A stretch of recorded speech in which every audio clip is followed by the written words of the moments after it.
على إبراهيم وعلى آل إبراهيم في العالمين إنك حميد مجيد. قال الله تبارك وتعالى في كلامه المجيد: أعوذ بالله من الشيطان الرجيم. بسم الله الرحمن الرحيم.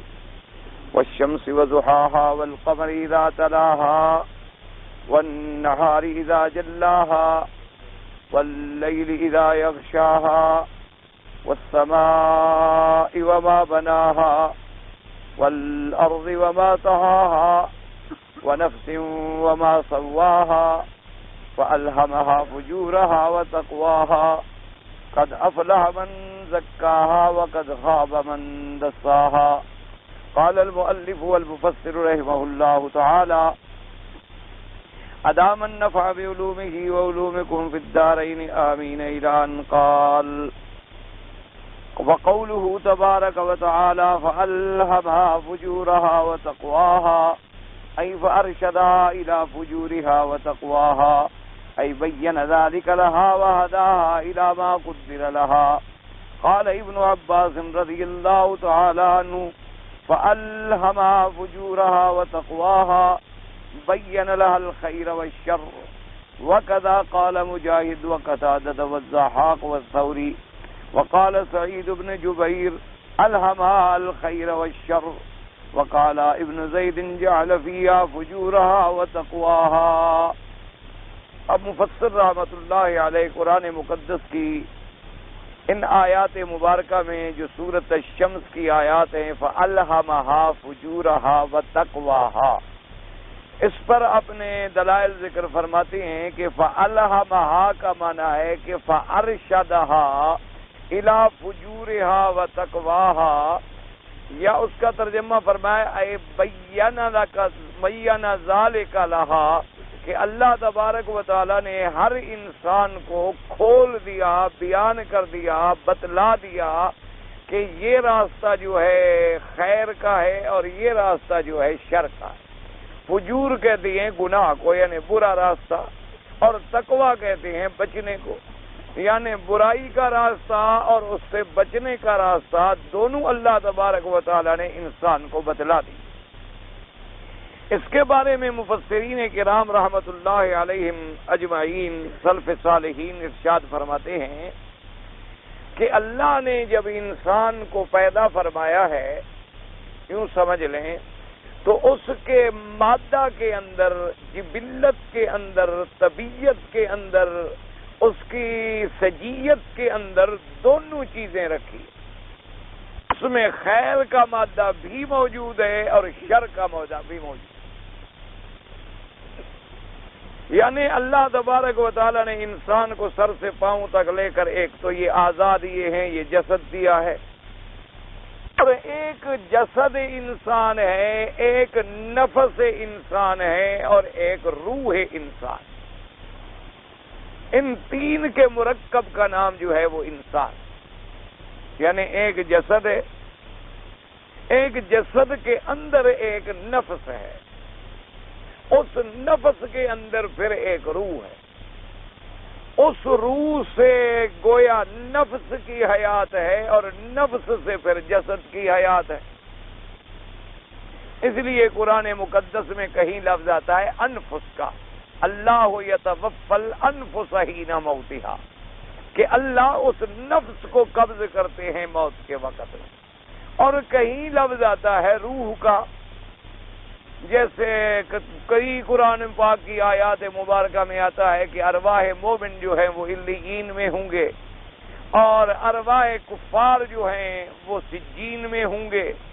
اور اسی طرح آتا ہے یا احادیث مبارکہ میں کہ ملائکہ آ کر مبارک دیتے ہیں اور یا ایتھا الروح الطیب فی الجسد الطیب، کہ اے روح پاک پاکیزہ جسد میں اللہ کی رضا اور رحمت کی طرف اور اللہ کی طرف چلو۔ اور پھر ہر آسمان میں اس کا استقبال ہوتا ہے اور اس کی خوشبوئیں پھیلتی ہیں۔ اور اسی طرح ایک بری روح ہے جس کو جہنم کی طرف لے جایا جائے گا، اس پر ہر طرف سے ملائکہ اللہ کے پھٹکار بھیجتے ہیں اور اس سے ایک بہت بڑی عفونت اور بدبو پھیلتی ہے کہ اللہ کی مخلوق، اللہ کے ملائکہ بھی تنگ آ جاتے۔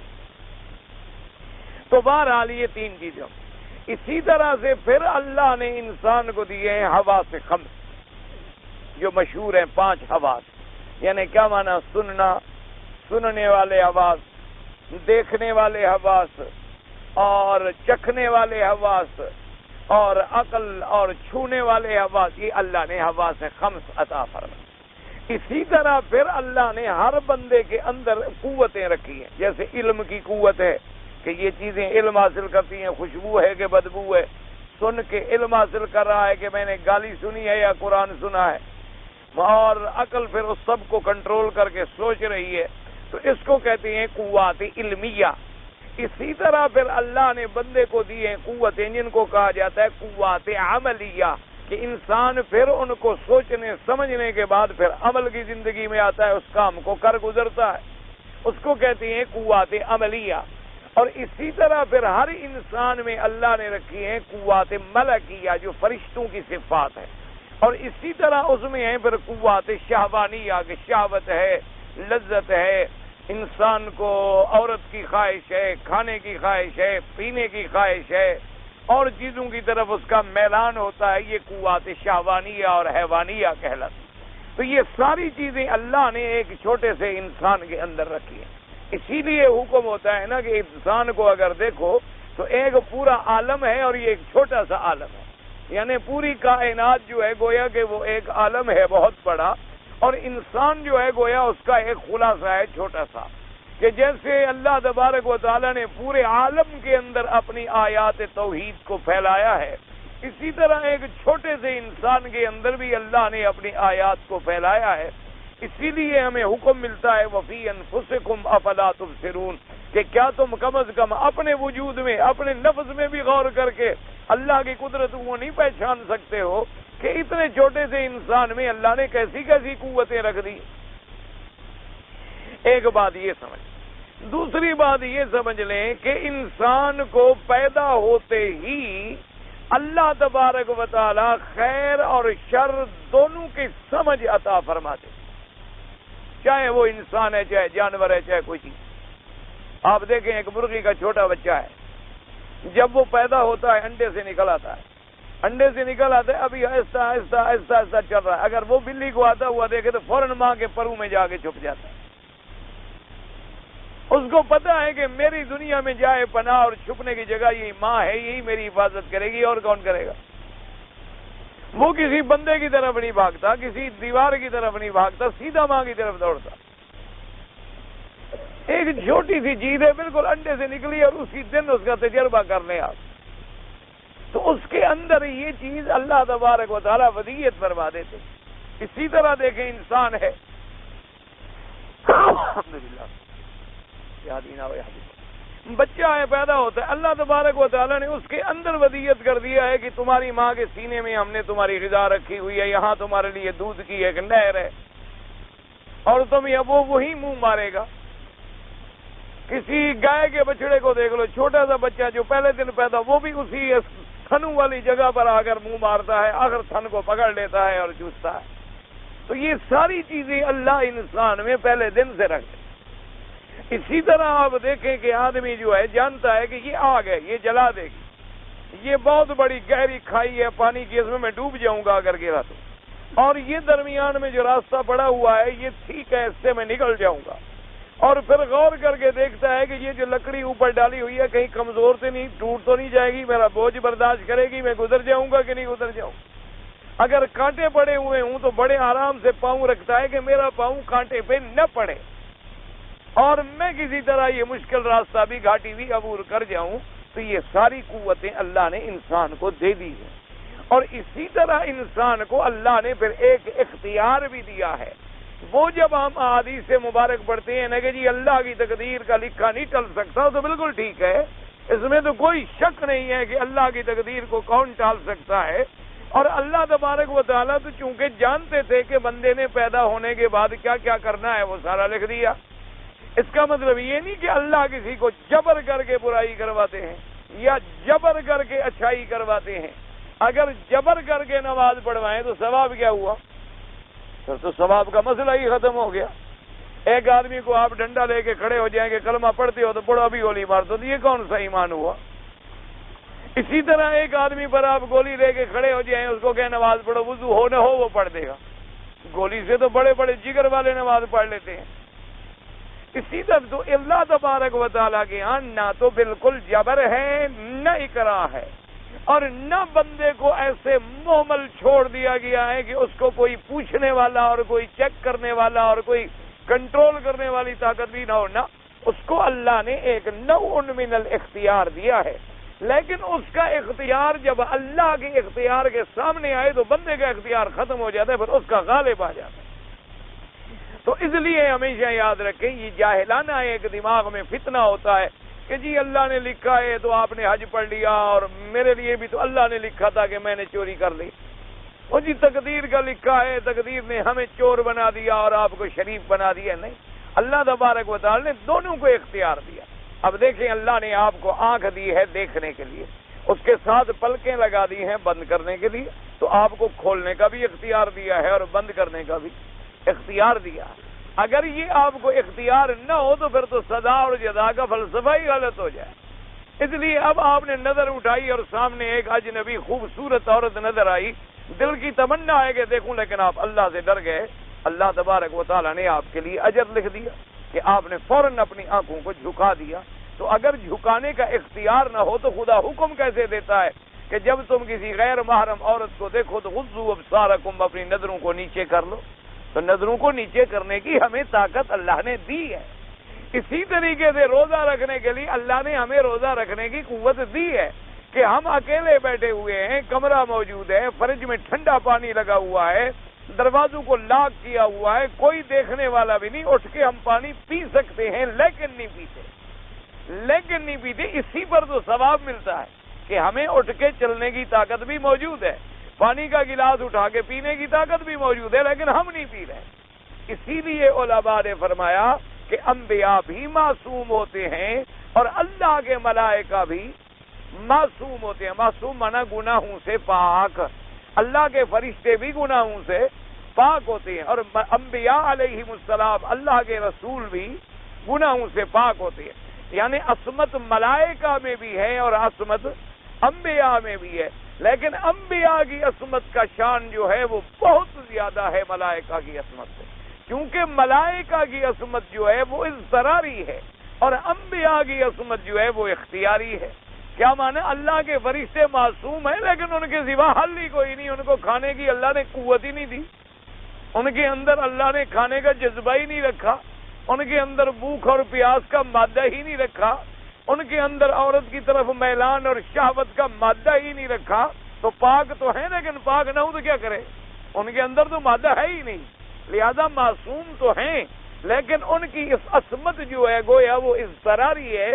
اللہ نے ان کو بنایا ہی ایسا ہے کہ غلطی کر ہی نہیں سکتے، ان میں غلطی کرنے والا جذبہ ہے ہی نہیں، غلطی کرنے والی اللہ نے ان کے اندر قوتیں رکھی ہی نہیں۔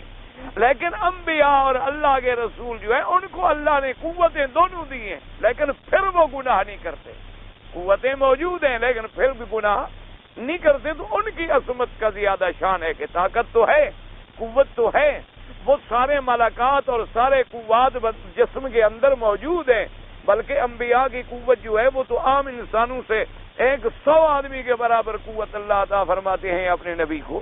اتنی بڑی قوتیں اور طاقتیں ہیں، لیکن اس کے باوجود ان کی نظر گناہ پہ نہیں اٹھتی، ان کے ہاتھ غلط کام کے لیے نہیں بڑھتے، ان کے پاؤں غلط راستے پہ نہیں چلتے، ان کا دماغ غلط بات کو نہیں سوچتا، تو ان کی عصمت کا درجہ جو ہے وہ بہت بلند و بالا۔ اسی لیے انسان کو اللہ نے یہ دونوں قوتیں دی، الہمہا فجورہا، اس کو برائی کا بھی بتلا دیا، وتقواہا، اور اس سے بچنے کا بھی بتلا دیا کہ بھی یہ گناہ ہے اور یہ جو ہے یہ بچنا ہے۔ اب دیکھیں یہاں لفظ فجور پہلے آ گیا اور تقوی بعد میں آ گیا، کیونکہ آدمی کا میلان زیادہ جو ہے قدرتی بات ہے وہ برائی کی طرف ہوتا، کیوں وما ابرئ نفسی ان النفس لامارۃ بالسوء، کہ انسان کا نفس جو ہے وہ تو ہر وقت برائی کا نشانہ ہے، وہ تو ہر وقت برائیوں کی طرف مائل ہے۔ ہاں، جب اللہ تبارک و تعالیٰ اس پہ اپنی رحمت نازل فرماتے ہیں اور وہ اللہ پہ ایمان لے آتا ہے، اللہ کے رسولوں پہ ایمان لے آتا ہے، اللہ کی کتابوں پہ ایمان لے آتا ہے، اور پھر وہ صحبت صالحین اختیار کرتا ہے، تو اس کی محنتوں کے ساتھ اس کی وہ شیطانی قوتیں مٹتی جاتی ہیں اور فرشتوں والی قوتیں ابھرتی آتی. تو اس لیے پھر اس کا رجحان جو ہے پھر نیکیوں کی طرف ہی ہو جاتا ہے. اور اگر اللہ معاف کرے وہ صالحین سے کٹ گیا اور طالحین سے جڑ گیا، اچھے لوگوں سے کٹ گیا اور برے لوگوں کا ساتھی بن گیا، تو اس کی وہ جو اچھائی والی قوتیں تھیں وہ کمزور پڑتی گئیں، وہ دبتی گئیں، اور برائی والی قوتیں جو تھیں وہ ابھرتی گئیں، اور بنتے بنتے انسان سے وہ درندہ بن گیا. کبھی ڈاکہ مارتا ہے، کبھی عصمتیں لوٹتا ہے، کبھی چوری کرتا ہے، کبھی برائی کرتا ہے، کبھی گالیاں دیتا ہے، کبھی کسی سے جھگڑے کرتا ہے، کبھی کسی کو قتل کرتا ہے. بس اس کا دماغ ہر وقت ایک شیطانی کارخانہ ہے اور اسی کے تابع وہ چل رہا. تو اس لیے ہمیشہ یاد رکھے کہ اللہ نے انسان کو دونوں قوتیں بھی دی ہیں اور دونوں کی سمجھ بھی دی ہے، اور دونوں راستوں کو واضح بھی کر دیا ہے کہ بھئی یہ راستہ کعبے کو جاتا ہے اور یہ جہنم کو جاتا ہے، اور یہ راستہ جنت کا ہے اور یہ تمہاری ہلاکت کا ہے، یہ راستہ ہدایت کا ہے، یہ گمراہی کا ہے، یہ راستہ جو ہے حق اور صدق کا ہے، یہ راستہ جو ہے کذب اور جھوٹ کا ہے. اس لیے فرمایا فَأَلْهَمَهَا فُجُورَهَا، اللہ نے تو ہر نفس کو اس کی برائیوں کے بارے میں بھی بتلا دیا اور اچھائیوں کے بارے میں بھی بتلا دیا. اب انسان جرم کرنے کے بعد نعوذ باللہ جرم بھی کرے اور پھر اللہ پر بھی الزام لگائے کہ اللہ میاں آپ نے جو لکھا تھا، تو یہ ایک الزام ہوتا ہے. باقی رہا اللہ کا لکھنا، لکھنے کا معنی یہ ہے کہ چونکہ اللہ کا علم اتنا بڑا علم اور محیط علم ہے کہ بندے نے پیدا ہونے کے بعد جو کچھ کرنا تھا وہ اللہ کے علم میں تھا، کیا اس نے اپنے اختیار سے، لیکن اللہ جانتے تھے کہ یہ بندہ کل کیا کرے گا، پرسوں کیا کرے گا، ترسوں کیا کرے گا، بڑا ہو کے کیا کرے گا، اور بڑھاپے میں کیا کرے گا، جوانی میں کیا کرے گا. جو جان چونکہ اس کا علم تھا تو اپنے کمال علم کو اس نے کتاب محفوظ میں لکھ کے رکھ دیا. اب جب فرشتے دیکھتے ہیں کہ جو لکھا ہوا ہے اسی طرح ہو رہا ہے، وہ کہتے ہیں کمال ہے اللہ کے علم کا کہ واقعی اللہ تبارک و تعالیٰ ہی کی ذات جو ہے وہ اللہ الغیوب ہے. اسی لیے جب فرشتوں نے آدم علیہ السلام کے بارے میں کہا تو اللہ نے فرمایا انی اعلم ما لا تعلمون، تمہیں کیا پتا، تم نہیں جانتے ہو جو میں جانتا، کہ تخلیق آدم کا سبب کیا ہے، تشریف آدم کا سبب کیا ہے، تکریم آدم کا سبب کیا ہے، اور پھر اس کو جنتوں میں رکھنے کے وجوہات و اسباب کیا ہیں، اور جنت سے اتارنے کے اسباب کیا ہیں، ہم نے اس کو کون سی عظمتیں دینی ہیں، یہ ہم جانتے ہیں. انی اعلم ما لا تعلمون، تم کو پتہ بھی کوئی نہیں، اور تم تو اگلی باتیں غیب کے بارے میں کر رہے ہو، تمہیں تو ان برتنوں کے نام بھی نہیں آتے، تو باتیں کر رہے ہو کہ آدم کی اولاد جائے گی اور ایسا کرے گی اور ایسا کرے گی اور ایسا کرے گی. اللہ نے فرمایا اچھا بتلاؤ کیا نام بھی اونی بھی اسماء ہؤلاء، ان چیزوں کے ذرا نام بتلاؤ. کہا اللہ میں ہم تو نہیں جانتے. اللہ نے فرمایا جب تمہارے سامنے چیز رکھی اس کو نہیں جانتے، اور آدم جنت سے اترنے کے بعد جو کرے گا تم جانتے ہو، یہ تمہارے سامنے رکھے ہو ان کو بھی تم نہیں جانتے ہو. انبئونی باسماء ہؤلاء ان کنتم صادقین قالوا سبحانک لا علم لنا الا ما علمتنا، کہ اللہ پاک ہے تیری ذات، ہم تو نہیں جانتے مگر اتنی جو آپ نے ہمیں سکھلایا، جو چیز آپ نے ہمیں بتلائی نہیں ہم نہیں جانتے. اس لیے ہمیشہ یاد رکھیں کہ اللہ تبارک و تعالی ہر بندے کو فہم دیتے ہیں، ہر بندے کو سمجھ دیتے ہیں، ہر بندے کو پھر اللہ نے قوت دی ہے، ایک ارادہ دیا ہے، نیت. دیکھو نا سارے اعمال کی دار و مدار کیا ہے، نیت پہ. اب ایک آدمی اٹھ کے کعبے کا چکر لگاتا رہے، 100 چکر لگا لے، لیکن نیت نہ ہو تو اس کا طواف نہیں ہوگا. ایک آدمی ابھی اٹھے جناب اور صفا مروہ ویسے دوڑنا شروع کر دے، روزانہ جا کے 20 چکر لگاتا رہے، تو کچھ صفا مروہ نہیں ہوگا، کیونکہ انما الاعمال بالنیات، نیت ہوگی. نیت کے بعد اس کا جب عزم بنے گا، نیت کرے گا، ارادہ، تو یہ اللہ نے ارادے کی اس کو قوت ہی نہ دی ہو تو پھر نیت کا کیا معنی. آدمی نیت کرتا ہے کہ اچھا بھائی میں نے عمرہ کرنا ہے، پھر اس کے لیے غسل کرتا ہے، 2 چادریں باندھتا ہے، پھر ماشاءاللہ تنعیم جاتا ہے، سیدہ عائشہ صدیقہ رضی اللہ تعالی عنہا کی مسجد میں جا کے 2 رکعتیں پڑھتا ہے، پھر وہاں جناب لبیک بعمرۃ لبیک اللہم لبیک پڑھتا ہے، پھر گاڑی پکڑتا ہے، پھر آگے طواف کرتا ہے، 2 رکعت پڑھتا ہے، پھر صفا سے شروع کرتا ہے، مروہ پہ ختم کرتا ہے، پھر بال کٹواتا ہے. یہ ساری اس کو کرنے کی، چلنے کی، غسل کی، پھرنے کی، دوڑنے کی اگر ارادہ طاقت ہی نہ دی ہو تو ثواب کس بات کا. اس لیے ہمیشہ یاد رکھیں کہ اللہ تبارک و تعالی ثواب اور جزا جو ہمیں دیں گے سزا اور ثواب جو ہمیں دیں گے وہ ہمارے اسی اختیار پہ ہمیں ملے گا کہ ہم نے کیا اختیار کیا. ہم نے ہدایت کا راستہ اختیار کیا، اللہ ہمیں ثواب عطا فرمائے. ایک ہے تقدیر کہ اللہ اگر چاہے تو پورے عالم کو فنا کر دے، اگر اللہ چاہے تو ایک ساری مخلوق مٹا کے ایک نئی مخلوق پیدا کر دیں جو اس میں ایک بندہ بھی نافرمانی والا نہ ہو. اللہ قادر ہے. لیکن اللہ نے اس دنیا کو دار الابتلاء بنا دیا، دار الاختبار بنا دیا، دار الامتحان بنا دیا. اب جناب قیامت میں سب کے پاس پرچہ آ جائے گا، نامہ عمل لکھا ہوا مل جائے گا کہ تم نے یہ کیا اور تم نے یہ کیا. اب تم آ جاؤ، پھر تمہارا وزن بھی ہو جائے. یہ تمہارا عمل ہے، یہ تمہاری سزا ہے، اور یہ تمہاری جو ہے وہ جزا ہے. اس لیے ہمیشہ یاد رکھیں، جیسے ایک آدمی آیا، ایک صحابی آیا حضور کی خدمت میں، اس نے آگے عرض کیا کہ یا رسول اللہ صلی اللہ علیہ وسلم، میرے 2 عبد ہیں، غلام ہیں، لیکن وہ ایسے ہیں کہ میری نافرمانی بھی کرتے ہیں.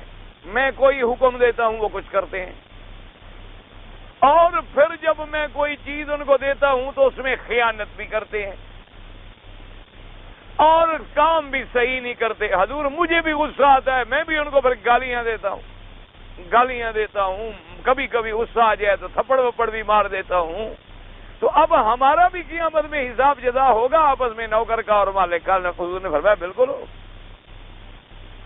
میں حضور پھر کیسے ہمارا حساب ہوگا؟ اللہ نے فرمایا ان کی خیانتیں اکٹھی کر دی جائیں گی، تمہاری گالیاں اور ماریں بھی اکٹھی کر دی جائیں گی. اگر تو معاملہ برابر ہو گیا جاتا، اگر ان کی خیانتیں زیادہ ہیں اور تمہاری مار جو ہے وہ کم ہے، پھر تم چاہو تو معاف کر دو، ورنہ یہ ہے تمہارا فضل ہے، تمہیں اس کا اللہ بدلہ دے.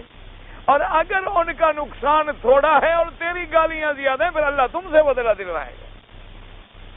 جب حضور نے یہ فرمان سنا دیا، صحابہ تھے، ایمان والے لوگ تھے، وہ وہاں سے تھوڑی دیر دور گیا اور جا کے بکا، بیٹھ گیا رونے گئے. تھوڑی دیر کے بعد حضور نے دیکھا تو وہ وہاں بیٹھا رو رہا ہے. حضور نے فرمایا بلاؤ اس کو، اللہ کا بندہ یہ رو کیوں رہا ہے؟ وہ آگے حضور نے فرمایا بھی تم کیوں رو رہے ہو خدا کے بندے؟ اس نے کہا حضور رو نہ تو اور کیا کروں، آپ نے جو حدیث مبارک سنائی ہے، اب میں تو روز گالیاں دیتا ہوں ان کو، روز میں لڑتا ہوں، گالیاں دیتا ہوں اور بڑی سخت باتیں کہتا ہوں، اب میرے لیے تو مسئلہ ہو گیا. حضور نے فرمایا یاد رکھو کہ قیامت میں کوئی ظلم تو نہیں ہوگا، بالکل عدل ہوگا، انصاف ہوگا. اس نے کہا حضور مجھے اللہ کے عدل پر بھی یقین ہے، لیکن میں سمجھتا ہوں کہ اب میرا چھٹکارے کا راستہ کوئی نہیں، آپ اللہ کے لیے گواہ ہو جائیں، میں نے ان غلاموں کو آزاد، بس جان چھوٹے نہ ہوں گے نہ قیامت میں حساب دینا پڑے گا. میں نے ان کو آزاد کر دیا ہے، جتنی ہلکا ہوں گا اتنی بوجھ بھی ہلکا ہوگا، اتنی حساب بھی ہلکا ہوگا. ایسا نہ ہو کہ میں اپنے غلاموں کے گالیوں کی وجہ سے جہنم میں چلا جاؤں، اپنے نوکروں کو گالیاں دینے کی وجہ سے میں جہنم میں چلا جاؤں. اس سے بہتر ہے کہ نوکر ہی نہ ہوں، یہ چھٹکارا ہی ختم ہو جائے، یہ سر درد ہی ختم ہو جائے. تو اس لیے ایک ذرے کا حساب ہوگا، لیکن دونوں میں اللہ نے ہمیں نوع من الاختیار دیا ہے، نہ ہمیں مجبور محض بنایا ہے، نہ ہمیں مختار محض بنایا ہے، بلکہ اس کے درمیانی کیفیت کا ایک نام ہے. جیسے ایمان جو ہے وہ بھی ایک درمیانی کیفیت کا نام ہے کہ آدمی کو اللہ کی رحمتوں پر بھی کامل یقین ہو اور اللہ کے غضب سے بھی پورا ڈر ہو. الایمان بین الخوف والرجاء، یعنی اگر آدمی سے غلطی ہے تو رحمت کا امیدوار بھی ہو جائے، اور اگر آدمی اس کے بعد اللہ کے عذاب کا سزاوار اور ڈر بھی پیدا ہو جائے. اسی کیفیتوں کا نام ایمان ہے، اور اسی نوع من الاختیار جو ہے اسی پہ ہمیں سزا اور جزا کا قیامت میں فیصلہ ہوگا. اس لیے فرمایا فَأَلْهَمَهَا فُجُورَهَا وَتَقْوَاهَا. حضرت ابن عباس رضی اللہ تعالی نے فرمایا بَيَّنَ لَهَا ذَلِكَ، اللہ نے ہر انسان کو کھول کے سمجھا دیا کہ یہ تمہارا راستہ ٹھیک ہے اور یہ راستہ جو ہے وہ غلط ہے. اسی طرح حضرت مجاہد اور قتادہ فرماتی ہیں، حضرت سعید بن جبیر الہمہا الخیر والشر، اللہ نے ہر انسان کو خیر اور شر جو ہے وہ سمجھا دی کہ بھی یہ خیر ہے، یہ شر ہے، یہ سچ ہے، یہ جھوٹ ہے، یہ عدل ہے، یہ ظلم ہے، یہ حق ہے، یہ ناحق ہے، یہ حق ہے، یہ باطل ہے، یہ دن ہے، یہ رات، سب کو سمجھا دیا. اور اس کے بعد فرماتی ہیں وقال ابن زید، حضرت ابن زید فرماتی ہیں جعل فیہا فجورہا وتقواہا، انہوں نے فرمایا اللہ نے ہر انسان میں دونوں مادے رکھے ہیں، خیر کا بھی رکھا ہے اور شر کا بھی رکھا ہے۔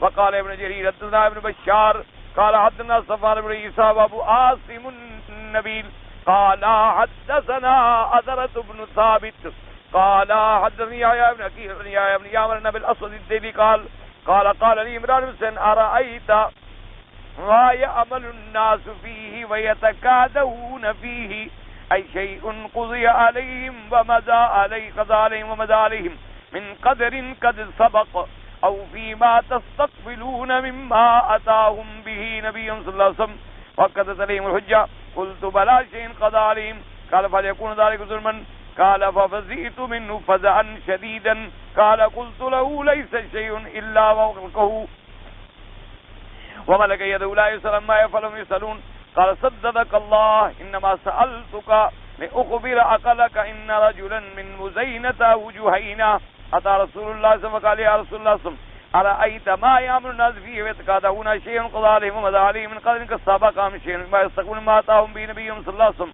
وأكدت به عليهم الحجة قال بل شيء قد قضى عليهم قال ففي من عمل قال من كان الله خلقه إحدى المنزلتين يهيئ لها وتصديق ذلك في كتاب الله تعالى ونفس وما سواها وألهمها فجورها وتقواها۔ اس حدیث مبارک میں آتا ہے عمران بن حسین کہتے ہیں اسود الدیلی فرماتی ہیں کہ مجھے کہا عمران بن حسین نے، عمران بن حسین نے مجھے کہا کہ بھائی مجھے یہ بتلاؤ کہ یہ لوگ جو کام کر رہے ہیں، عمل کر رہے ہیں اور جس میں پڑے ہوئے ہیں، کیا یہ سب کچھ ان کے بارے میں اللہ کی تقدیر فیصلہ کر چکی ہے، گزر چکا، تقدیر میں لکھا جا چکا، یا آئندہ جب کرتے ہیں پھر لکھا جاتا ہے؟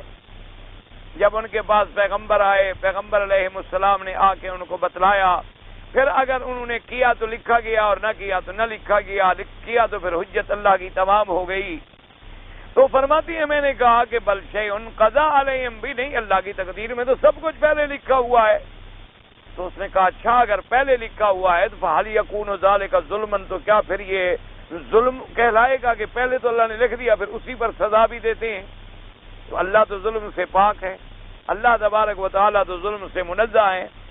کہتے ہیں میں بہت ڈر گیا کہ بھی اب کیا کروں، کیا جواب دوں؟ کوئی جواب تو بنتا نہیں، تقدیر میں تو سب کچھ پہلے لکھا ہوا ہے، اور ابھی یہ پوری کائنات بھی نہیں بنی تھی، اور 2000 سال پہلے اللہ تبارک و تعالیٰ نے سب سے پہلے قلم پیدا فرمایا، یعنی ابھی آسمان و زمین بھی پیدا نہیں ہوئے تھے، آسمان و زمین بھی پیدا نہیں ہوئے تھے۔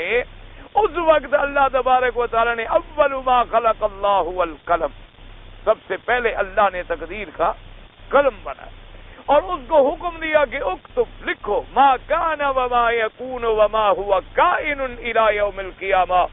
قلم کو حکم دیا کہ لکھو جو ہو گیا، جو ہو رہا ہے، جو ہوگا، جو قیامت تک ہوتا ہے، سب کچھ لکھا گیا۔ حضور نے فرمایا او جفت الاقلام ورفعت الصحف، فرمایا قلم کو خشک کر دیا گیا، صحیفوں کو لپیٹ دیا گیا، جو لکھا جانا تھا سب لکھ دیا۔ اور اسی طرح یاد رکھیں، بعض ہمارے ہاں ایک بڑا مسئلہ بڑا مشہور ہے کہ سب سے پہلے اللہ تبارک و تعالیٰ نے حضور صلی اللہ علیہ وسلم کا نور پیدا کیا، اور اسی کے بارے میں ایک روایت بھی پیش کرتے ہیں کہ اول ما خلق اللہ نوری، کہ سب سے پہلے اللہ نے میرے نور کو پیدا کیا ہے۔ تو اب اس حدیث مبارک میں آتا ہے کہ ابھی تو آسمان و زمین پیدا نہیں ہوئے کہ اللہ نے تقدیر کی قلم کو پیدا کیا۔ اس لیے سمجھیے مسئلے کو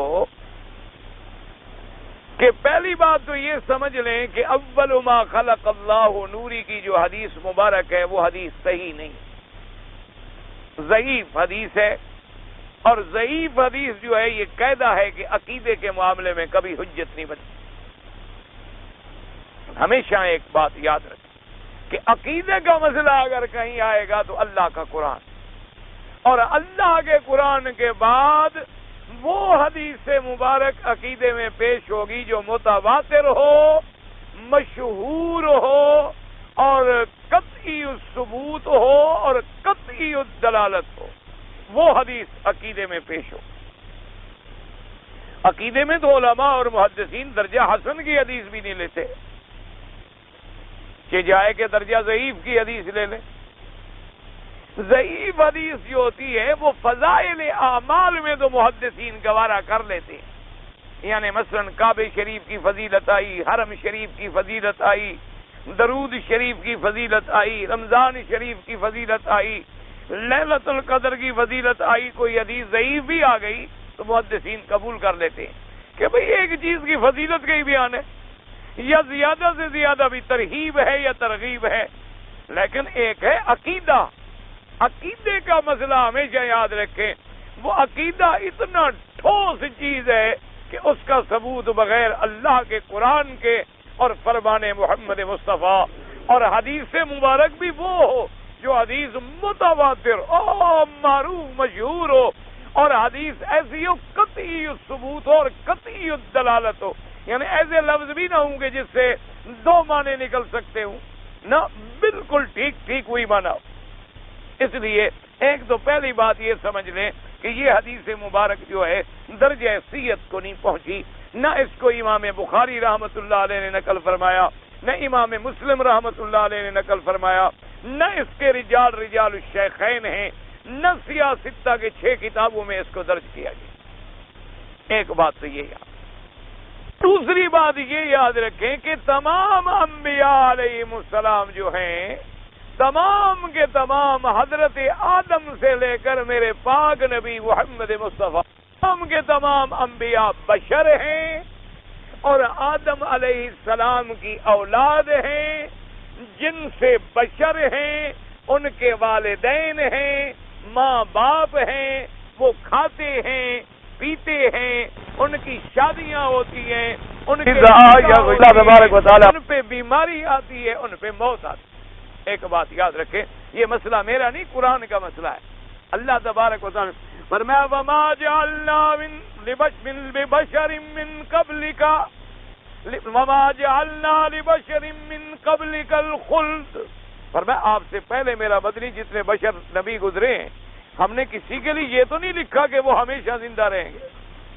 اور اسی طرح فرمایا وما ارسلنا قبلک الا رجالا نوحی الیہم. میرا مدنی آپ سے پہلے ہم نے جتنے پیغمبر بھیجے رجالن مرد تھے اور انسان تھے اور بشر تھے، کوئی عورت بھی نہیں بھیجی اور نہ ہم نے کسی دوسری جنس سے آدمی بھیجی. اور اسی طرح اللہ تبارک و تعالی نے فرما دیا کہ اگر زمین میں میرے نوری مخلوق ہوتی تو میں نبی بھی نوری بھیجتا، لیکن چونکہ زمین میں مخلوق جو ہے وہ بشر آباد ہے اور بشر کی ہدایت کے لیے ہم نے بھیجنا ہے، اس لیے فرمایا قل لو کان فی الارض ملائکہ، اگر زمین میں فرشتے ہوتے لنزلنا علیہم من السماء ملکا رسولا، ہم آسمانوں سے اللہ کا فرشتہ نبی بنا کے بھیجتے. لیکن زمین میں تم رہتے ہو اور زمین میں انسان رہتے ہیں تو ان کی ہدایت کے لیے لازمی بات ہے کہ نبی ان کی جنس میں آئے گا. اسی لیے حضرت ابراہیم نے دعا مانگی کہ ربنا وابعث فیہم رسولا منہم رسولا من انفسہم، کہ میرا اللہ اس کعبے کو آباد فرمانے کے لیے اسی علاقے کے قبیلے کی قوم میں سے نبی پیدا فرما. اس لیے حضور نے فرمایا اللہ نے مجھے قریش سے پیدا فرمایا، اللہ نے مجھے بنی ہاشم کے گھرانے سے پیدا فرمایا. اللہ کے نبی نے فرمایا کہ میں عبداللہ کا بیٹا ہوں، عبد المطلب کا پوتا ہوں. عبداللہ ابن عبد المطلب حضور صلی اللہ علیہ وسلم کا نسب ہے. آپ کی والدہ کا نام آمنہ بی بی ہے، آپ کی دودھ پلانے والے کا نام بی بی حلیمہ سعدیہ ہے جو آپ کی مرضیہ ہے. اور یہی اشکال کافروں کو بھی ہوتا تھا کہ جی آپ کھاتے ہیں پیتے ہیں، آپ سوتے ہیں جاگتے ہیں، آپ کو دکھ آتا ہے سکھ آتا ہے، ہم کیسے نبی مان لیں؟ اس لیے ہمیشہ یاد رکھیں، تو جب اللہ نے نبوت بھیجی ہی جن سے بشر میں ہے تو نور والا تو مسئلہ ہی نہ رہا. ایک بات یاد رکھیں ہمیشہ. تو اس لیے بھی اس حدیث مبارک سے اشکال پیدا ہوتا ہے کہ حدیث مبارک قرآن سے ٹکرا رہی ہے کہ اللہ فرماتی ہے میں نے نبی بشر بھیجی ہے اور حدیث میں آئے کہ پہلے میرا نور پیدا کیا گیا. تو حضور صلی اللہ علیہ وآلہ آلہ و اصحابہ وسلم تسلیما کثیرا کثیرا. اس لیے سیدہ عائشہ صدیقہ بنت صدیق رضی اللہ تعالی عنہا جو حضور کی سب سے محبوب بیوی ہے، آپ سے جب پوچھا گیا کہ حضور جب گھر میں آتے ہیں تو آپ کی گھریلو زندگی کے بارے میں کچھ روشنی ڈالو، تو اس نے فرمایا کان یخیط الثیاب وکان حضور صلی اللہ وکان یعمل فی عمل بیتہ، کبھی حضور اپنا کپڑا بھی سی لیتے تھے، کبھی گھر کے کام میں بھی مدد کروا دیتے تھے، کبھی کھانا ہم پکا ہو رہے ہوتے تو ہماری مساعدہ بھی فرما دیتے تھے، کیوں انہ بشر من البشر، کیونکہ اللہ کا نبی بھی تو ایک بشر ہے، انسانوں میں سے ہیں، تو جو انسانوں کو گھر میں کام پیش آتے ہیں وہی کام حضور صلی اللہ علیہ وسلم کو بھی پیش آتے تھے۔ اور اسی طرح اللہ نے فرمایا نص قطعی میں کہ آپ اعلان کر دیں، فرمایا کل فرما دیجئے میرا بدنی انما انا بشر، انما حصر کا جملہ ہے، انما حصر کے لیے ہوتا ہے، انما انا بشر مثلکم، میں بشر ہوں، اور بشر کوئی نرالا نہیں، تم میں سے تم جیسا، لیکن اللہ نے مجھے عزت دی ہے کہ یوحا الی، اللہ نے میرے اوپر وحی بھیجی ہے، مجھے نبی بنایا ہے، مجھے اپنی نبوت اور رسالت کے لیے چن لیا ہے۔ تو اس لیے ہمیشہ یاد رکھیں ایسی احادیث مبارک جہاں لفظ نور آئے یا تو سیدھی بات ہے مراد لینی ہوگی، یعنی آپ کا نور نبوت، نور ہدایت، جیسے اللہ نے قرآن کو بھی نور فرمایا، اللہ نے فرمایا قرآن کیا ہے؟ نور ہے۔ اللہ نے فرمایا ایمان کیا ہے؟ نور ہے۔ اللہ نے فرمایا اسی طرح انبیاء کا بھی نور، نور ہدایت ہوتا ہے، نور ایمان و نور و صداقت ہوتا ہے، ورنہ جنس انبیاء کی بشر ہوتی ہے۔ اور اس لیے علماء نے فرمایا کہ اول ما خلق اللہ کی جو بات ہے کہ جو سب سے پہلے چیز پیدا کی گئی وہ قلم ہے، اول ما خلق اللہ القلم، چونکہ وہ صحیح حدیثوں میں ثابت ہے اور بخاری اور مسلم کی حدیثوں میں ثابت ہے۔ اور اس قلم کو حکم دیا گیا کہ اکتب ما کان وما یکون وما هو کائن الی یوم القیامہ۔ اب یہ ہو سکتا ہے کہ اللہ نے نبوت کے لیے جو نور نبوت رکھا اس میں سے حضور صلی اللہ علیہ وسلم کو پہلا شرف ملا، یہ ایک بات ہو سکتی ہے، حدیثوں کو جمع کر لیں گے تاکہ ہم کسی حدیث مبارک پر اعتراض سے بھی بچ جائیں گے اور کسی قسم کے عقیدے کے اشکال سے بھی بچ جائیں کہ جب نبوت کے نور کا فیصلہ ہوا، اور وہ نور نبوت سے مراد کیا ہے؟ نور ہدایت، نور صداقت، جیسے اللہ نے فرمایا میرا بدنی ہم نے آپ کی طرف نور اتارا، وَأَنزَلْنَا إِلَيْكَ نُورًا مُبِينًا، ہم نے کھلا ہوا نور اتارا ہے قرآن، کہ جیسے آدمی نور میں دیکھ لیتا ہے کہ یہ راستہ ہے اور یہ کھائی ہے، جو قرآن پڑھ لیتا ہے وہ بھی جنت اور دوزخ کے راستوں کو کھول کے سمجھ لیتا۔ اب اس نور سے مراد یہ نور نہیں ہوتا، نور سے مراد نور ہدایت ہوتا۔ اسی طرح اللہ نے فرمایا کہ جس بندے پر میں راضی ہو جاتا ہوں، فرمایا من یرید اللہ ان یہدیہ، جس پہ میں راضی ہو جاتا ہوں اور میں ارادہ کر لیتا ہوں کہ اس کو ہدایت دوں، یشرح صدرہ للاسلام، اس کے سینے کو میں اسلام کے لیے کھول دیتا ہوں، فہو علی نور من ربہ، وہ اللہ کی طرف سے ایک نور اور روشنی میں آ جاتا۔ جیسے روشنی والا آدمی بھٹکتا نہیں، روشنی والا آدمی کھائی میں گرتا نہیں، روشنی والا آدمی اپنے پاؤں کو بچھو اور سانپ پہ رکھتا نہیں، تو جب اس کا ہم سینہ کھول دیتے ہیں تو اس کے لیے بھی جنت اور جہنم کا راستہ جو ہے وہ واضح کر دیتے ہیں۔ تو اب ایمان بھی نور ہے، قرآن بھی نور ہے اور نبوت بھی نور ہے، تو اس سے مراد نور ہدایت، نور ایمان، نور صداقت، ورنہ اللہ کا قرآن اب آپ اندھیرے میں نہیں پڑھ سکتے، بتی جلاتے ہیں۔ اگر قرآن خود نور ہو اور نور سے مراد یہی نور لیں تو پھر بتی جلانے کی کوئی ضرورت ہی نہ ہو، قرآن کھولیں اور خود بخود روشنی ہو جائے۔ تو اس روشنی سے مراد کیا ہے کہ ہمیں جنت اور جہنم کا راستہ قرآن بتلا دیتا۔ ہمارے لیے جیسے روشنی ہوتی ہے ہم دیکھ لیتے ہیں کہ یہ دروازہ ہے، ورنہ آدمی اپنے گھر میں اندھیرا ہو تو کبھی دیوار سے ٹکرا جاتا ہے، لیکن جب بتی جل جاتی ہے تو دیوار سے نہیں ٹکراتا، سیدھے راستے سے نکل جاتا۔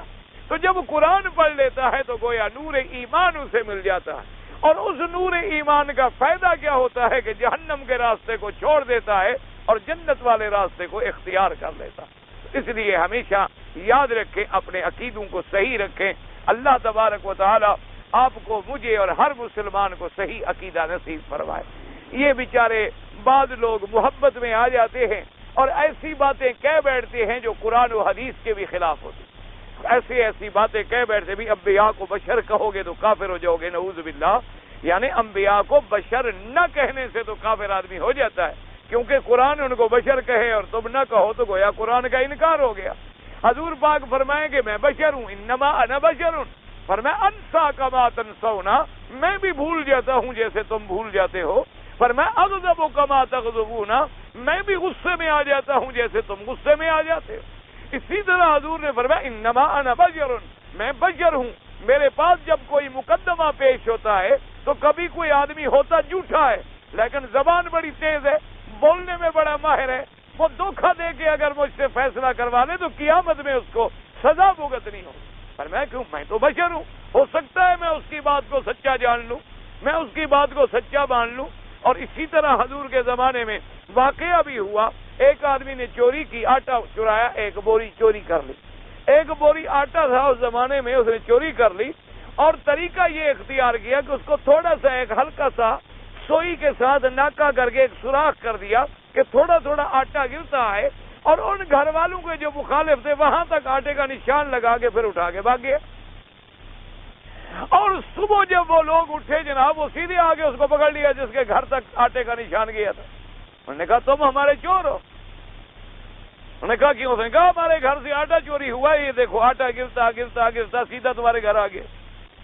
اس نے کہا اللہ کے بندے خدا کا نام لو، میں تمہارے چور نہیں ہوں، میں نے نہ آٹا چوری کیا ہے، میں حضور کا صحابی ہوں اور میں مسلمان ہوں پکا، میں نے کبھی چوری نہیں کی۔ انہوں نے کہا یہ کیسے ہم مان لیں اللہ کے بندے، جب آٹا تیرے گھر کے دروازے کے اندر آیا پڑا ہے، ہم مان نہیں سکتے۔ انہوں نے نہ پکڑ لیا، حضور کے پاس لیا۔ انہوں نے کہا حضور اس نے ہمارا آٹا چرایا۔ حضور نے فرمایا کیسے آٹا چرایا؟ انہوں نے کہا حضور ہمارے ہاں گھر میں بوریاں رکھی تھی آٹے کی، اس نے آٹا چرایا اور پھر باقاعدہ پاؤں کے نشان بھی آ رہے ہیں اور آٹا بھی گرتا ہوا آ رہا ہے، اور وہ بالکل اس گھر کے دروازے کے اندر بھی گرا ہوا ہے، باہر تک گرتا، چلو پھر بھی کوئی وجہ تھی۔ حضور نے فرمایا ہاں بھی تم کیا کہتے ہو؟ اس نے کہا حضور اب میرے پاس بھی ثبوت تو ہے نہیں، لیکن ہوں تو میں بے گناہ، میں نے تو کوئی آٹا واٹا نہیں چرایا۔ حضور نے فرمایا اتنے سارے بندے جھوٹ بولتے ہیں، یہ جو پیرا لے کر آئی ہوئی ہے باقاعدہ پوری ایک قوم آئی ہوئی ہے، یہ جھوٹ بولتے ہیں۔ کہا حضور یہ بھی جھوٹ نہیں بولتے ہوں گے لیکن میں چور نہیں ہوں۔ حضور نے فرمایا نہیں تم چور۔ حضور نے اس کے خلاف فیصلہ دے دیا، فرمایا سزا دو۔ اس نے کہا جی آپ کا فیصلہ مجھے منظور ہے، آپ جو سزا چاہیں دے دیں، آپ کے حکم پر میں ہاتھ بھی کٹوانے کے لیے تیار ہوں، لیکن اللہ کے ہاں میں چور نہیں ہوں، میرا رب میرا یقین ہے میرا فیصلہ کرے، میں چور بالکل۔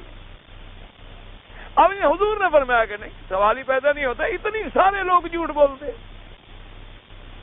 یہ پوری کی پوری بستی والے کہتے ہیں کہ آٹا تمہارے گھر میں پڑا ہوا ہے اور تم پھر سینہ زوری بھی کرتے ہو۔ میں نے کہا جی ٹھیک ہے، اس کے خلاف چوری کا فیصلہ ہو گیا۔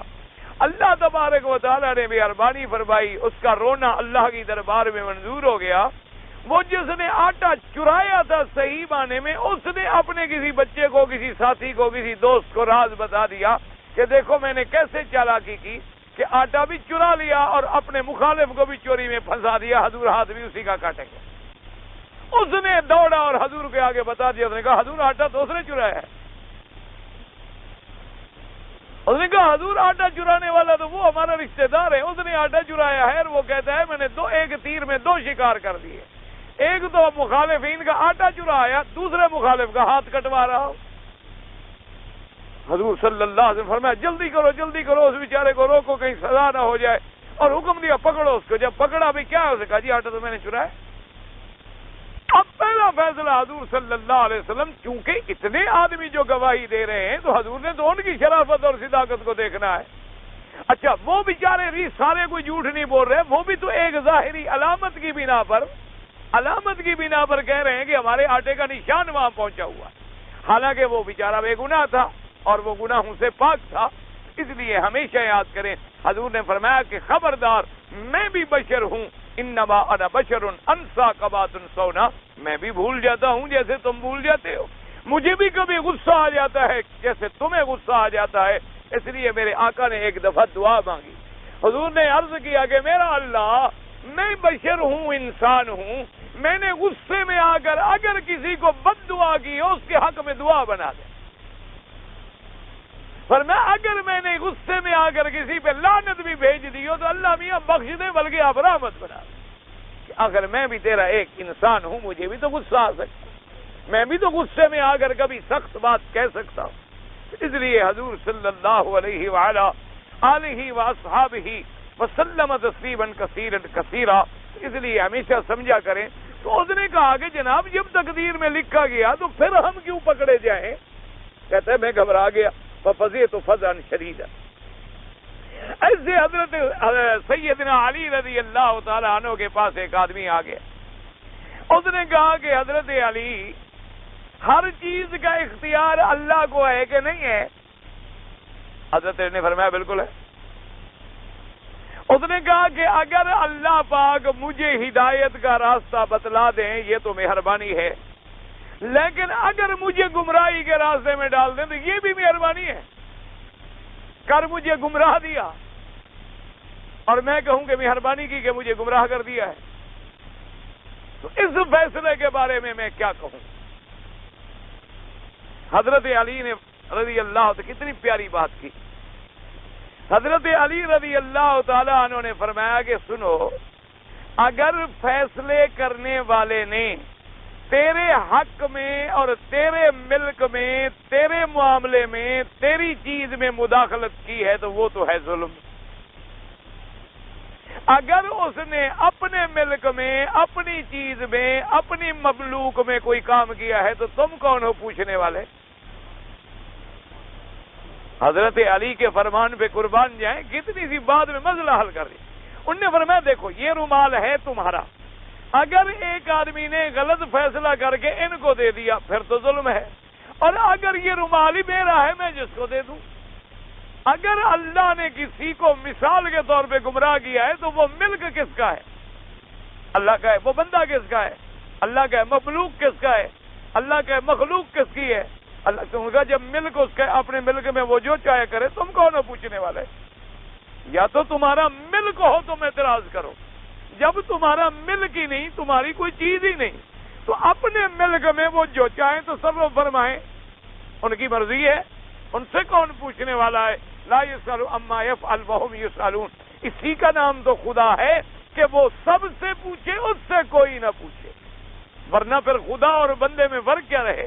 بندے سے بھی پوچھا جائے اور خدا سے بھی کوئی پوچھنے والا ہو کہ اللہ میاں آپ نے اس کو گمراہ کیوں کیا، تو پھر وہ تو پوچھنے والا بڑا ہوا، جو بڑا ہوا پھر تو وہ خدا ہوا، وہ تو خدا نہ رہا۔ خدا تو ہوتا وہی ہے جس سے بڑا کوئی نہ ہو، جس سے پوچھنے والا کوئی نہ ہو، جس سے اوپر کوئی طاقت والا کوئی نہ ہو، جس سے اوپر قدرت والا کوئی نہ ہو۔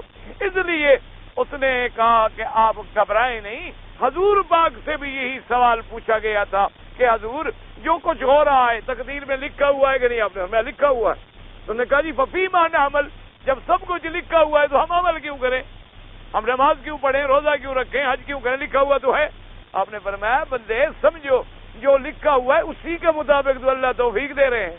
جو لکھا ہوا ہے اگر تمہیں بھلائی کی توفیق ہو رہی ہے، معلوم ہوا تیرے حق میں اوپر بھی بھلائی لکھی ہوئی ہے، اور برے کام پہ چل رہے ہو تو یہی لکھا ہوا ہے، تمہاری مرضی جو عمل کرتے ہو کرو۔ تو اللہ پاک اسی کی طرح کی اس کو توفیق عطا فرماتے ہیں جو اس کے فیصلے قضاء و قدر میں ہو چکے ہوتے ہیں، ورنہ فیصلہ سب کا ہو چکا، قضاء و قدر جو ہے وہ سبق ہو چکی، اور جفت الاقلام ورفعت الصحف، قلم جو ہے خشک کر دی گئی اور صحیفے جو ہے وہ لپیٹ دیے گئے۔ تو بہرحال دعا کریں اللہ نے ہمارے حق میں بھی خیر لکھی ہو، اور اللہ پاک اپنی رحمت سے اور قدرتوں سے ہمیں شر سے بچائیں اور خیر نصیب فرمائیں۔ کہتا ہے جی میں نے ایک ٹھیلے پر ایک پتھر ہے اور اس کی شکل جو ہے وہ انسان سے ملتا ہے، اور لوگ کہتے ہیں کہ ہجرت کے وقت جب حضور جا رہے تھے ایک عورت تھی، وہ دشمن تھی کافروں کی، اور حضور نے بد دعا دی، اس کو وہ پتھر بن گئی۔ تو وہ انہیں یہ واقعہ بات سنیں، یہ بالکل واقعہ جو ہے جھوٹا واقعہ ہے۔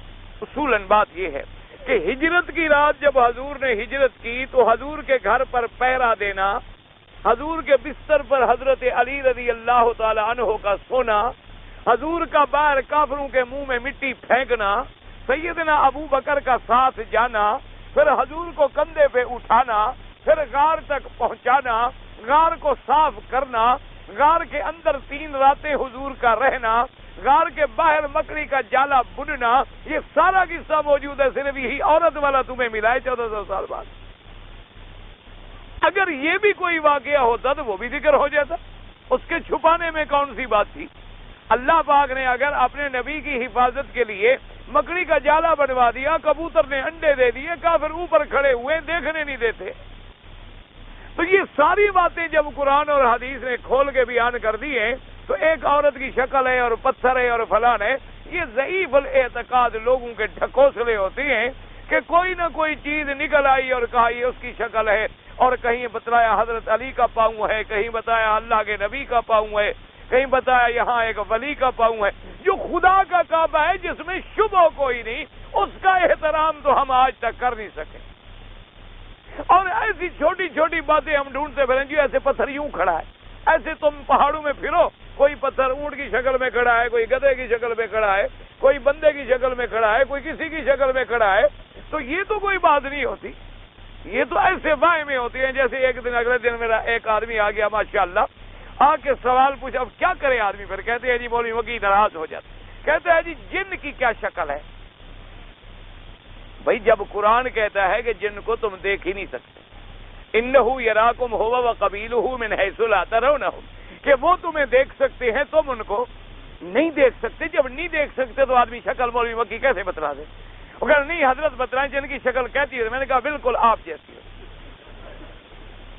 وہ جناب پھر ناراض ہو گیا، میں نے کہا اس کے علاوہ میرے پاس کیا جواب ہے؟ کہنے لگا جی کیسے؟ میں نے کہا بالکل آپ تحقیق کریں، کتابوں میں آپ جیسی شکل نہ نکلے مجھے آ کے پکڑ لیں۔ خیر وہ پھر الحمدللہ جان چھوٹ گئی۔ کچھ کتابیں میرے پاس ہیں موت کا منظر لکھی ہوئی ہیں، تو بہرحال اگر کتاب میں قرآن لکھا ہوا ہو، یعنی پورا قرآن نہیں بلکہ کتاب ہے، اس میں کہیں کہیں آیت ہے، وہ بغیر وضو کے پڑھ سکتے ہیں۔ صبح کی نماز کے بعد سورج طلوع ہونے تک امام ابو حنیفہ رحمۃ اللہ علیہ کے نزدیک تو کوئی نماز بھی نہ پڑھی جائے، نہ قضا، نہ سنتیں، نہ طواف کی 2 رکعتیں۔ وہ تو فرماتے ہیں سجدہ تلاوت بھی نہ کرو، وہ تو فرماتے ہیں جناب کے جنازے کی نماز بھی آ جائے تو نہ پڑھے، لیکن باقی ائمہ رحمۃ اللہ علیہ کے نزدیک حرم کے اندر جائز ہے، باہر ان کے نزدیک بھی جائز ہے، صرف حرم کے اندر ان کے نزدیک گنجائش ہے۔ اور بعض ائمہ فرماتے ہیں کہ جو صلاۃ ضرورت والی ہے، کہ جیسے جنازہ آ گیا اب ضرورت ہے کہ جنازہ رکھا نہ رہے بھی، چلو پڑھو اس کو جلدی بھیجو، تو وہ کہتے ہیں یہ ضرورت والی جو چیز آ جائے وہ تو پڑھ لو، ضرورت نہ ہو تو وہ نہ پڑھو۔ بعض ائمہ رحمۃ اللہ علیہ یوں فرما دے۔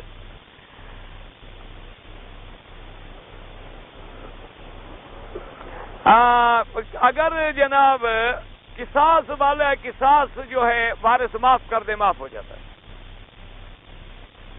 کل عباد اگر حق والا معاف کر دے معاف ہو گیا، اگر معاف نہ کرے تو اس کو ادا کرو، اگر وہ نہیں ہے اس کے وارثوں کو ادا کرو، وارث بھی نہ ہوں تو خیرات کر دو۔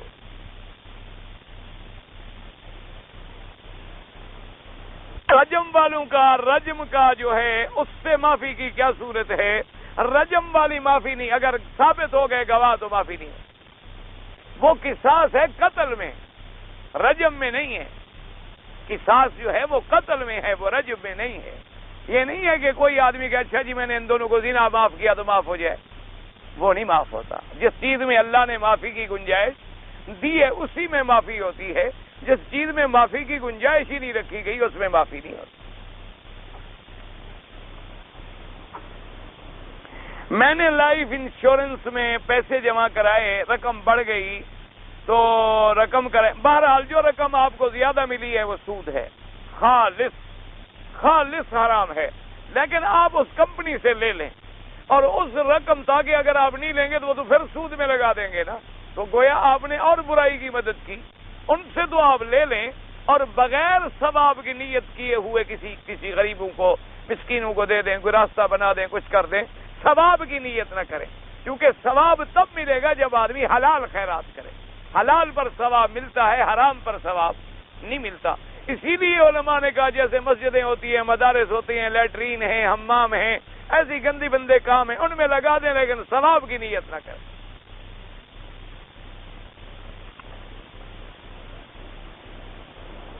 کہتے ہیں جی آپ کے سامنے جو لوگ بیٹھتے ہیں قرآن کھولنے کا کیا فائدہ ہے؟ قرآن کھولنے کا یہ فائدہ ہے کہ اس میں تفسیر ہے، تمہیں جو سمجھ نہ ہو تو آپ کیا کریں آخر؟ تو اس لیے آپ یہ اوپر جو تقریر ہوتی ہے وہ اسی کو کھول کے سمجھایا جاتا ہے، جب ان کے دماغوں میں بیٹھ جاتی ہے پھر ان کو پڑھایا جاتا ہے۔ ویسے قرآن کھول کے بیٹھے رہو تو دیکھنے سے بھی رحمت ہوتی ہے۔ اگر اللہ اتنا عقل دے تو پھر سمجھو نا، یعنی کوئی قرآن نہ پڑھے صرف دیکھتا رہے تو رحمت ہوتی، جیسے طواف نہ کرو کعبے کو دیکھتے رہو تب بھی رحمت ہوتی، اپنے والدین کے چہرے پر محبت سے نظر ڈالو تو اللہ کی رحمت ہوتی۔ یہ تین چیزیں ہیں جن کے دیکھنے سے بھی رحمت ہوتی۔ مسجد میں لالٹین وغیرہ جو ہوتی ہیں اس میں مٹی کا تیل استعمال کیا جائے، اگر اور کوئی حل نہ ہو مجبوراً، ورنہ بدبودار چیز استعمال نہ کی جائے تو بہتر ہے۔ مسجدوں کو بدبودار چیزوں سے بچایا جائے، ایسی چیزیں استعمال کی جائیں جن سے بدبو نہ آئے، کیونکہ حضور نے منع فرما دیا ہے کہ بصل بھی کھائے تو مسجد میں نہ آئے، اگر تھوم بھی کھا لے تو مسجد میں نہ آئے۔ تو جب اتنی رائے ابھی قابل قبول نہیں ہے، ہاں اگر ایک جگہ ہے حل کوئی نہیں، مجبوری ہے، نمازی گریں گے تو ایسی جگہ رکھ لے کہ مسجد کے اندر بدبو نہ آئے۔ سب برات کے بارے میں کوئی حدیث مبارک صحیح روایت کوئی نہیں ہے۔ بعض علماء کہتے ہیں کہ زمین سے آسمان کی مسافت 20 میل ہے، میں نے تو آپ سے سنا ہے، کسی کو علماء سے تو نہیں سنا۔ اگر آپ جیسا کوئی عالم ہے تو اللہ بخشے۔ جب حدیثوں میں موجود ہے کہ 500 اعوام، حضور نے فرمایا 500 سال کا فاصلہ ہے، تو پھر کیا مانا 500 میل یا 20 میل؟ یہ تو فاصلہ حضور نے بتلایا ہے، آپ اور میں کون ہیں پیمائش کرنے والے؟ ویسے آپ ایک دن ہمت کریں، دیکھیں جائیں 20 میل بنتا ہے یا 500 سال کا بنتا ہے۔ نماز فرض میں رکوع سے فارغ ہونے کے بعد ربنا لا تزغ قلوبنا نہیں، ربنا ولک الحمد حمدا کثیرا طیبا مبارکا کما یحب ربنا ویرضی، جو دعائیں حضور نے مانگی ہیں وہی مانگیں۔ شہار بانو تو کوئی نہیں، شہر بانو تو ہے۔ حضرت حسین سے ہوا تھا، ہاں جی ہوا تھا، پتہ نہیں اس کی عمر 4 سال تھی، یہ تو غلط بات ہے، بالکل بالغ تھی۔ کبیر تحریمہ کے بعد سبحانک اللہم و بحمدک و تبارک اسمک و تعالی جدک و لا الہ غیرک پڑھنا چاہیے۔ چاند ذی الحجہ کی رات کو طواف میں نے بعد المغرب کیا۔ حنفی حضرات کے نزدیک ایک بکری بطور دم ہے، اور اہل حدیث علماء کے نزدیک 13 کا دن بھی جائز ہے۔ ٹیلی ویژن اور VCR کا کام کرتا ہوں، کوشش کرو کوئی اور کام ملے، اس کام سے بچنے کی کوشش کرو۔ جب اور کام مل جائے تو اس کو چھوڑ دو، کیونکہ یہ چیزیں غلط میں اس کاموں میں استعمال ہوتی ہیں، پھر بلا وجہ آدمی کا اس میں حصہ ملتا ہے۔ لیکن جب تک اور کام نہ ملے مجبور ہو، تم اپنے کام کا بدلہ لیتے ہو۔ وضو کرتے ہوئے داڑھی کی جڑوں تک ہم بال بالکل پانی پہنچانا چاہیے اور خلال بھی کرنا چاہیے۔ نکاح کے اندر خطبہ اور گواہ اور اعلان، بس طواف کرتے ہوئے رکن یمانی کو ہاتھ نہ لگا سکیں، کوئی بات نہیں، نہ لگائیں، چلے جائیں، پھر اشارے کی بھی ضرورت نہیں۔ حضرت آدم علیہ السلام اور حضرت حوا کا جب نکاح ہوا تھا تو حق المہر کیا طے ہوئی تھی؟ تو جس نے نکاح پڑھا اس سے پوچھے، یا جس کا نکاح ہوا اس سے پوچھے، اور اگر آپ سے کسی نے حق المہر مانگی ہو تو اس کا نام مجھے بتائیں۔ اپنی والد والدہ کی حق المہر کا تمہیں پتا ہے؟ آدم اور حوا کی پوچھ رہے ہیں۔ اور بھئی یہ حق المہر کا مسئلہ جو ہے یہ تو زمین میں آیا، وہ تو نکاح آسمانوں اور جنتوں میں ہوا، وہاں تو حکم ہی علیحدہ ہے، وہاں تو اللہ نے حکم دے دیا اس کو نندا وجل جنہ۔ اب اگر یہاں تمہارے پیٹ سے عورت پیدا ہو تم نکاح کرو گے؟ تو حوا کو تو آدم کی پسلیوں سے اللہ نے زندہ نکال لیا، وہ تو مسئلے الگ ہیں، ان کو آدم و حوا کے مہر کا فکر پڑا ہوا ہے بیچارہ۔ انا للہ و انا الیہ۔ بی بی عائشہ صدیقہ کی قبر مبارک جو ہے جنت البقیع مدینے کے قبرستان میں ہے۔ بی بی عائشہ نے اپنی قبر کی جگہ رکھی تھی حضور کی قبر مبارک کے پاس، لیکن حضرت عمر رضی اللہ تعالیٰ عنہ کی جب شہادت ہوئی، حضرت عمر نے اپنے بیٹے کو بھیجا کہ جا کے بی بی سے درخواست کریں کہ اگر وہ مجھے مہربانی کر کے اجازت دے دیں تو میں بھی حضور کے قدموں میں دفن ہو جاؤں۔ اور اگر اجازت نہ دیں تو گھر ان کا ہے، مجھے جنت البقیع میں دفن کیا جائے۔ تو جب بی بی عائشہ کے پاس آئے حضرت عبداللہ ابن عمر، انہوں نے کہا مجھے ابا جان نے بھیجا ہے، انہوں نے فرمایا عمر میرے کا درجہ مجھ سے بڑا ہے، وہ حضور کا ساتھی ہے، لہذا اسے دفن کر دو، مجھے جنت البقیع میں دفن کر دو۔ اور اللہ کو یہی منظور تھا کہ دونوں وزیر حضور کے ساتھ سوئیں۔ ماتم کرنا جو ہے قرآن کی کس آیت سے حرام ہے؟ یعنی ماتم کرنا قرآن کی کس آیت سے حلال ہے؟ آپ مجھے یوں بتا دیں۔ ماتم کرنا قرآن کی آیت سے حرام ہے کہ اللہ نے فرمایا کہ من یطع اللہ والرسول اطیع اللہ واطیع الرسول من یشاقق اللہ والرسول من بعد ما تبین له الہدی۔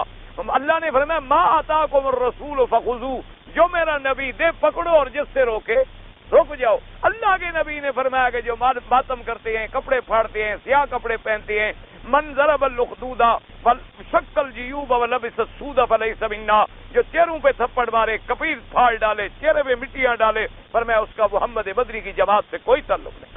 یہ حکم دیا محمد مصطفیٰ نے، اور قرآن نے حکم دیا کہ نبی کے حکم کو پکڑو، تو قرآن سے بھی ثابت ہو گیا اور حدیث سے بھی۔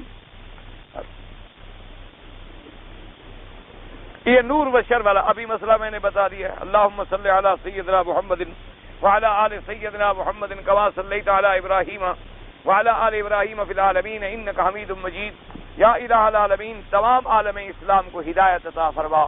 یا اللہ عالم اسلام کی عزت کا فیصلہ فرما۔ یا اللہ کفر کی ذلت کا فیصلہ فرما۔ یا الہ العالمین، مجاہدین افغانستان، مجاہدین کشمیر، مجاہدین فلسطین اور تمام اسلامی مجاہدین کی قدم قدم پہ نصرت فرما۔ یا اللہ مسلمان جس ملک میں ہے اس کی جان، مال، آبرو، عزت کی حفاظت فرما۔ یا اللہ تمام مسلمان ملکوں میں اسلام اور قرآن و سنت کا قانون نافذ فرما، امن و امان قائم فرما۔ یا اللہ مسلمانوں کو اتحاد و اتفاق کی دولت سے مالا مال فرما۔